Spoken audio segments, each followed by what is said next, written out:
C'est possible de recevoir tous les sacrements dans une vie? Parce qu'il y en a qui me disent non. Alors oui, c'est possible. Il y a 3 types de sacrements. Les sacrements de l'initiation pour faire un chrétien, c'est-à-dire baptême, confirmation, Eucharistie. Ça, c'est possible de les recevoir, bien sûr, c'est normal.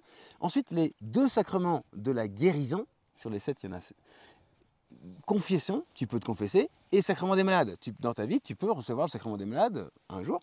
Et puis, ensuite, il y a 2 sacrements qu'on appelle le sacrement de la communion. Et là, ceux-là, on se dit, mais c'est pas possible de les recevoir en même temps. C'est le mariage et prêtre, le sacerdoce.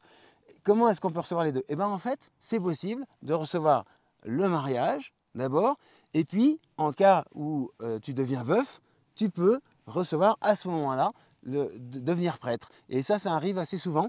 Et c'est amusant, quelqu'un, il a des enfants et tout ça. Ça existait d'ailleurs jadis, on prenait les prêtres parmi les gens mariés. Oui. Et par contre, ils devaient avoir fait leurs preuves, que leurs enfants aient grandi, qu'ils soient solides, etc. Évidemment, il fallait qu'ils soient d'accord parce que le prêtre, le futur prêtre se consacrait complètement à Dieu. Et donc, il fallait que la femme, évidemment, soit d'accord avec une telle décision. Voilà. Et ça, c'était possible. Et donc là, encore aujourd'hui, mais c'est seulement dans le cas du veuvage. Par contre, si tu as été ordonné prêtre, là, tu ne peux plus te marier parce que tu t'es donné complètement à Dieu. Là, c'est du définitif, comme le Christ époux qui s'est donné complètement. Et donc, tu ne peux pas te marier. C'est pour ça que les prêtres ne peuvent pas se marier.